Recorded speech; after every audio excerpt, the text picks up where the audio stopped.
클리블랜드 토르소 살인사건 1935년 9월 23일 클리블랜드의 킹스베리런 지역에서 한 소년이 기괴한 광경을 목격했다. 철길 근처에서 친구와 달리기 경주를 하던 소년 제임스 와그너는 무언가 이상한 물체를 발견했다. 가까이 다가가 보니 그것은 다름 아닌 잘린 인간의 머리였다. 충격을 받은 소년은 곧바로 경찰에 신고했고, 경찰이 도착해 주변을 수색한 결과 머리 없는 중년 남성의 몸통이 발견되었다. 시신은 심하게 훼손되어 있었고 사망한 지 34주가 지난 상태였다. 더욱 끔찍한 사실은 근처에서 또 다른 시신이 발견되었다는 점이었다. 이 두 번째 피해자는 28세 남성 에드워드 안드레시로, 그는 불과 23일 전에 살해된 것으로 추정되었다. 두 시신 모두 참수당하고 성기가 절단된 상태였다. 경찰은 연쇄살인마의 존재를 직감했지만 이는 시작에 불과했다. 이후 클리블랜드 전역에서 끔찍한 시신들이 하나둘씩 발견되기 시작했다. 1936년 1월 26일 한 여성이 개가 짖는 소리에 나가보았다. 개는 바구니 속에서 무언가를 먹으려 하고 있었고, 여성이 가까이 다가가 바구니를 열어보니 그 안에는 사람의 오른팔이 들어있었다. 경찰이 출동해 바구니 속을 확인한 결과 머리와 팔, 두 다리의 일부가 잘린 여성의 몸통이 들어있었다. 지문을 조사한 결과 피해자는 매춘 전과가 있는 40세 여성 플로렌스 포릴로로 밝혀졌다. 사망한 지 2, 3일밖에 지나지 않았지만 머리는 끝내 발견되지 않았다. 사건이 계속되자 클리블랜드 경찰은 연쇄살인범을 추적하기 시작했다. 그러나 범인은 경찰의 예상을 비웃듯 더욱 대담해졌다. 7월 5일 킹스베리런에서 네 번째 피해자가 발견되었다. 이번에도 머리는 잘려 있었지만 특이하게도 피해자의 몸에는 여러 개의 문신이 새겨져 있었다. 경찰은 그를 문신남이라 부르며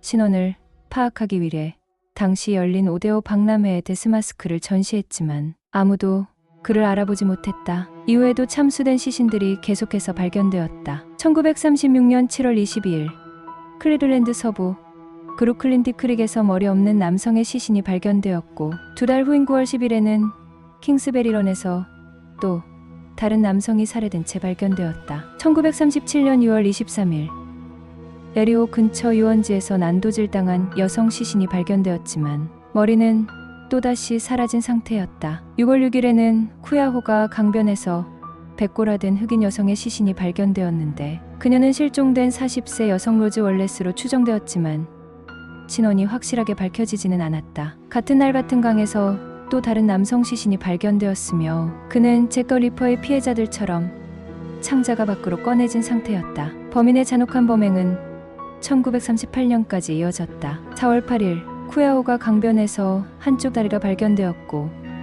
3주 후에는 몸통 일부가 추가로 발견되었다. 이번에도 머리는 사라진 상태였다. 8월 16일 클리블랜드의 쓰레기장에서 백골이 된 여성의 시신이 발견되었고 같은 날 또 다른 남성 시신도 발견되었다. 이로써 공식적인 희생자 수는 12명에 달했지만 실제 희생자는 이보다 훨씬 많을 것으로 추정되었다. 도시는 공포에 휩싸였고 경찰은 범인을 잡기 위해 총력을 기울였다. 사건 해결을 위해 투입된 인물은 바로 시카고에서 알 카포네를 체포하며 명성을 떨친 엘리엇 네스였다. 언론은 머리 사냥꾼은 이제 자기 머리를 엘리엇 네스에게 바쳐야 할 것이라며 네스의 활약을 기대했다. 그러나 갱단과 싸우던 네스도 연쇄살인마를 상대하는 것은 전혀 다른 문제였다. 경찰은 두 명의 유력한 용의자를 추적했다. 첫 번째 용의자는 프랭크 돌레자리라는 중년 남성이었다. 그는 여러 피해자들과 관련이 있었고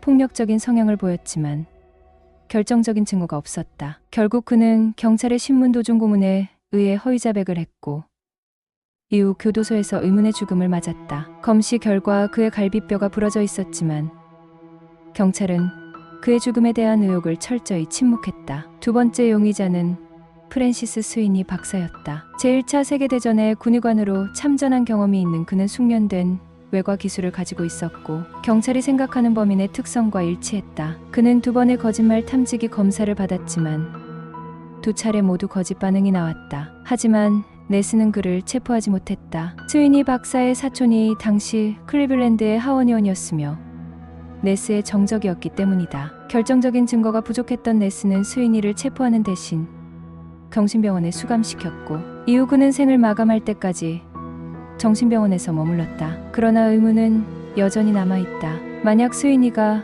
진짜 범인이었다면 그가 병원에 수감된 이후에도 유사한 살인 사건이 계속된 이유는 무엇일까? 1950년대까지 네스와 그의 가족들은 범인으로 추정되는 인물에게 협박 편지를 받았고 1947년 블랙달리아 사건이 클리블랜드 토르소 살인 사건과 관련이 있다는 주장도 제기되었다. 또한 1920년대부터 1950년대까지 클리블랜드, 피츠버그, 뉴캐슬 일대에서 발생한 비슷한 형태의 살인 사건들이 동일 범의 소행일 가능성이 높다는 주장도 있다. 심지어 범인이 철도 노동자로 기차를 타고 여러 지역을 오가며 살인을 저질렀다는 가설도 제기되었다. 클리블랜드 토르소 살인 사건은 미제 사건으로 남아있으며 범인의 정체는 여전히 밝혀지지 않았다. 살인마는 마치 그림자처럼 나타나 희생자들의 머리를 잘라내고 흔적 없이 사라졌다. 당시 피해자들의 신원이 대부분 밝혀지지 않았고